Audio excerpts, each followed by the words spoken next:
Korang nak beli barang rumah tapi malah nak singgah banyak kedai? Aku ada satu tempat ni. Tengok video ni sampai habis. Welcome to Alat Dapur. Dekat sini pot wajib kalau korang nak upgrade rumah. Dekat sini bukan sekadar senduk periuk je tau. Korang masuk je terus nampak setup dapur idaman. Ada cooker hood, hob, oven, microwave, standing cooker. Brand pun bukan biasa-biasa. Portal, Fujio, Vati, Rinnai, Smack, DeLonghi, Glam, Label Steel, Elba, Livinox, Rubini semua ada. Korang nak style minimalis, modern sampai ke luxury semua ada. Pak Singki ni buat kita rambang mata weh.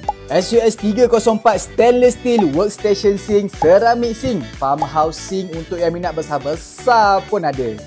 Bukan tu je, banyak lagi barang lain. Lampu dari modern sampai ke vintage vibe lawa-lawa. Ada pendant light, wall light, chandelier sampai bedside lamp. Water heater dekat sini pun banyak gila pilihan.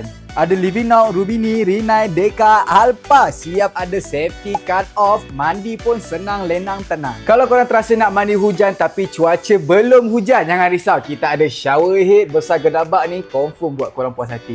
Barang-barang kelengkapan aksesoris bilik air pun kita ada. Cermin, kabinet besen, floor trap, bidet semua ada lah. Kipas dekat sini pun jangan risau. Dari basic sampai smart control fan semua ada. Senang cerita, daripada dapur sampai ke bilik air semua ada dekat bawah satu bumbung. Okey, jom singgah dekat 5 cawangan alat dapur tapi semuanya yang paling besar. Kita bagi harga terbaik dan kita runding sampai jadi. Kalau belum dapat kunci rumah, nak beli barang tinggal kat kedai dulu pun boleh, tak ada masalah.